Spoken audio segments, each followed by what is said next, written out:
Do you know how many women confuse obsession with love? It starts as a flicker, a glance that lingers too long, a moment where she feels seen, not just noticed, but penetrated on some unseen, psychic level. He says her name like he's known it in 1,000 lifetimes. And in that moment, something ancient stirs inside her, the longing to be claimed, the ache to be chosen. It does not feel dangerous. It feels divine. But the soul has a memory the conscious mind forgets. Carl Jung would say it's the anima and animus, projected shadows of the masculine and feminine locked in eternal dance. She sees in him not just a man, but a mirror of her unmet needs, her absent father, her first rejection, her deepest wound. She doesn't fall for him. She falls into him. Into the fantasy. Into the illusion that this man will complete what was broken before he ever arrived. And so begins the addiction. Not to his presence, but to the possibility of his presence. The highs are intoxicating. The texts that come in at midnight. The praise that sounds like prophecy. The way he makes her laugh like she's 17 again. In his arms, she becomes worthy, desirable, alive. But the lows? The silences. The inconsistencies. The hot and cold withdrawal that leaves her questioning her own intuition. These are not red flags, they are traps. And she walks into them willingly, because somewhere deep inside, she believes she must earn love. That suffering is proof of depth. That if she can endure his chaos, she will be rewarded with his devotion. She has mistaken pain for passion. And this is where addiction blooms. Not just emotional, biological. Dopamine and cortisol dance a toxic rhythm through her nervous system. Her body becomes conditioned to crave the anxiety, the uncertainty, the drama that makes the calm feel like withdrawal. It is not love. It is a trauma bond dressed in poetry. But how can she see that when she is lost in him? You've felt this, haven't you? That sinking, sacred ache. That whisper in the back of your mind that says, this isn't real, but it feels so right. It isn't about him. It never was. It's about the part of her that is still trying to rescue the little girl who was never chosen.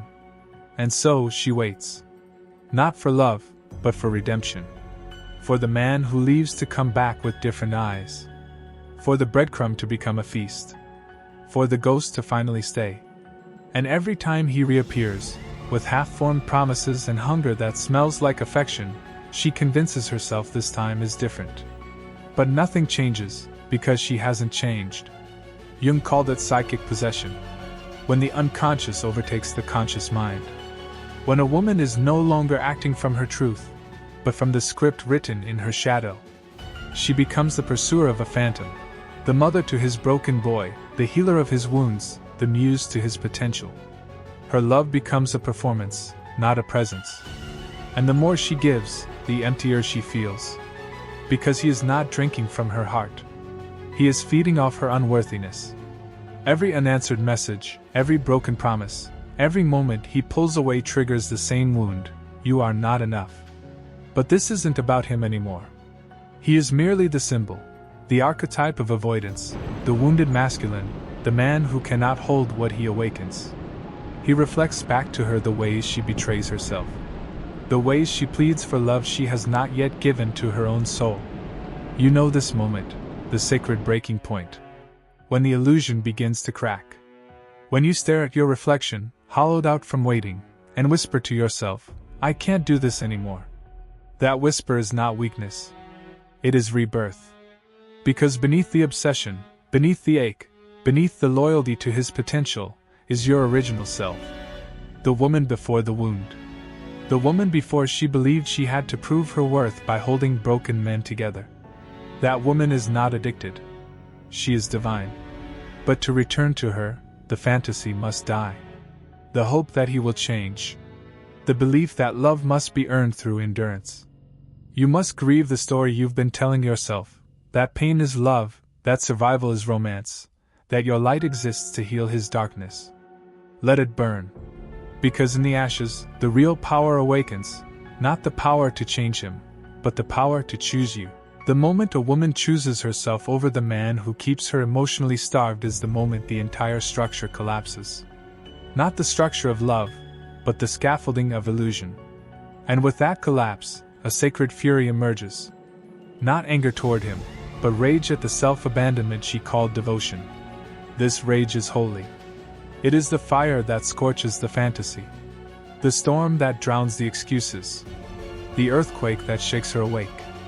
It is the rage of a woman who realizes she has been kneeling before a boy hoping to be seen as a queen. Jung would call this the beginning of individuation, the splitting from the false self. The masks fall, the ego cracks, and the psyche begins its alchemical journey toward wholeness. She is no longer projecting her unloved parts onto a man. She sees them, holds them, integrates them. This is when she stops chasing. Not because she no longer cares, but because she now understands that no man is the key to her inner world. The need for his validation dissolves. His hot and cold attention loses its spell. His absence becomes irrelevant. Because she no longer seeks to be filled, she seeks to be found. By herself. The addiction wasn't to him, it was to the idea of being rescued. But the rescue was always an inside job. The night never arrives, because she is the warrior. She is the myth. She is the one she was waiting for. And now, the man who once held power over her becomes small in her eyes, not with hate, but with clarity. He did not destroy her. He revealed what was still unhealed. He showed her the exact place where her boundaries collapsed, where her self-worth was conditional, where her hunger for love was louder than her voice. And now that voice rises. You've felt it, the shift. When obsession turns to observation. When you stop wondering what he thinks, and start remembering who you are. When you stop performing for his love, and start reclaiming your own gaze. You are no longer the girl who waits. You are the woman who walks away, not to punish, not to prove, but because the cost of staying small for his comfort is too high. And you are no longer willing to pay. And as she walks away, something unfamiliar happens, not sorrow, but silence. A vast and holy quiet stretches across the soul like the calm after a storm. This silence is not emptiness. It is presence. It is the stillness of a woman no longer begging the world to see her, because she has finally turned her eyes inward. It is in this space that the deeper truths emerge, not just about men, but about herself. She sees clearly how she romanticized red flags, how she spiritualized chaos, how she mistook suffering for soul connection. And she forgives herself, not in shame, but in reverence. Because what could be more human than longing to be loved? Yet she also sees how her longing made her malleable, how she contorted her essence to keep the attachment alive. She quieted her intuition. She doubted her instincts. She ignored her body's knowing, all for the hope that maybe he would stay. But the woman who now rises is not here to be chosen. She is here to choose. Jung said that wholeness is not achieved by cutting off the parts of ourselves we dislike, but by embracing them. The clinginess, the desperation, the fear of abandonment. These are not flaws, they are echoes. Echoes of a child who was never met emotionally. A girl who internalized silence as unworthiness. A soul who mistook inconsistency as proof that she needed to work harder to be loved. But that girl is no longer driving. The woman is at the wheel now. And the man? He feels it. The energetic cord between them tightens, not from her grip, but from his sudden awareness that she is no longer reaching. He might come back. They often do. But she won't flinch. Because she is no longer living in the myth of potential. She is rooted in the present. And in the present, he is simply a man who could not meet her. That truth doesn't hurt anymore. It liberates. You understand this now, don't you? That the love you sought from him was always a reflection of the love you had not yet given to yourself. That your worth was never up for negotiation. That the ache was not for him, but for your own reunion with your power. The addiction dies when the woman remembers her divinity. And so, the cycle breaks, not with rage, not with revenge, but with radical self-return. No more performing. No more overgiving. No more decoding silence or mistaking tension for chemistry. The spell dissolves the moment she stops seeking rescue and realizes she was never lost. She begins to see it everywhere, the hunger in other women's eyes, the echoes of herself in their pleas, their over-explanations, their endless capacity for emotional labor. Women who build temples from scraps. Women who whisper love into black holes. Women who bleed quietly, hoping he'll notice the wound. But she no longer worships at that altar. She has stepped back, not just from him, but from the need to be needed. Because now she knows, when a woman is rooted in her truth, she does not audition for love. She does not compete with absence. She does not confuse waiting with loyalty. She becomes the oracle of her own worth. This is what Jung meant when he spoke of the anima, the feminine image in the male unconscious. When a woman plays savior, she animates his soul. She gives him depth, feeling, life. But if he refuses to grow, if he fears his own wholeness, he will flee from the very light that could make him more. And so, she withdraws that light. Not as punishment, but as reclamation. You see, the most powerful act is not to leave, it is to stop needing to stay. Because now, her focus is not on him, not on closure, not even on healing him through her absence. Her gaze is turned entirely inward. She studies her patterns. She reclaims her projections. She sits with the grief of letting go, not just of a man, but of the false identity she wore in his presence. No more mothering lovers. No more confusing chemistry with compatibility.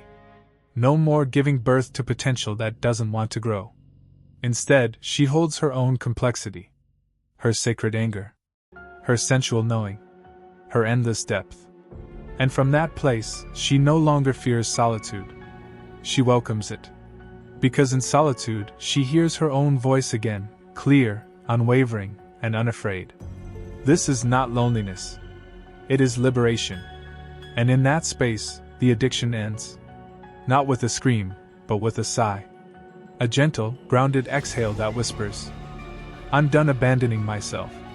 Now, from this silence, a new rhythm begins to pulse beneath her skin, not the erratic, high-stakes rush of anxiety masked as passion, but the steady hum of sovereignty.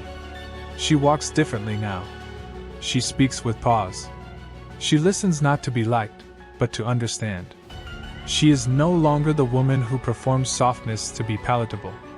She is soft and sovereign, tender and untouchable, emotionally available, yet fiercely self-possessed.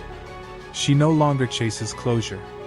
She recognizes that what she once called unfinished business was just her resistance to letting go of a fantasy. She understands that the closure she craved was really permission to validate her pain. But she doesn't need permission anymore. She gives that to herself. You feel that, don't you? The shift? The moment when peace becomes more seductive than chaos. When a quiet night alone feels more nourishing than chasing texts that never come. When your own reflection begins to feel like home again. This is not coldness, it is clarity. She doesn't need to hate him to move on. She simply stops feeding the illusion. She sees the breadcrumb trail for what it is, a manipulation of hope. And she refuses to follow it. Because she has tasted the banquet of her own self-worth. And once a woman feasts on truth, she never starves for scraps again. Jung's shadow theory echoes in this rebirth. The man she once clung to was a mirror, showing her the pieces of herself she had disowned. Her longing for him was a longing for wholeness. Her pain was the cry of her shadow asking to be met. And now she meets it. Not with shame, but with awe. She reclaims her boundaries, not as walls, but as sacred gates.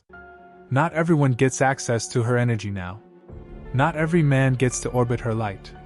Because she is no longer afraid of being alone. She is afraid of abandoning herself again. And as this energy settles into her bones, she becomes magnetic, not to wounded seekers, but to men who have done their own work. Not to boys looking for mothers, but to men rooted in consciousness. Because like attracts like. And she is no longer available for anything less than depth. She isn't proving anything. She is becoming. And the woman who becomes herself is the most dangerous force of all. There is a moment, subtle, almost imperceptible, when the alchemy completes. It doesn't thunder through the skies or blaze like fireworks. No. It arrives like sunrise through open curtains, like breath returning after grief. This is the rebirth of the woman who no longer confuses love with sacrifice, who no longer binds her value to the approval of the unavailable. She feels it in her spine, in her steps, in the softness of her own gaze reflected in the mirror. The craving is gone. Not because the memory vanished, but because the wound is no longer gaping. She has closed it herself, with patience, truth, and the fire of self-confrontation. You've tasted this, haven't you? The moment you realize the high was never love, but survival. The way his inconsistency made you feel alive, only because it mirrored your own unresolved fears. You weren't addicted to him. You were addicted to the emotional roller coaster that made you feel needed, seen, desired, for a moment. But temporary validation is no substitute for enduring worth. And now you know the difference. Jung said that individuation is the path toward the self, the integration of the conscious and unconscious. And this, right here, is the terrain of that journey, where the woman stops outsourcing her healing and becomes her own sanctuary, where she no longer projects divinity onto men who can't hold it, where she takes back every fragment of herself she once gave away in desperation. She becomes whole not because she was incomplete, but because she finally stopped abandoning her wholeness for connection.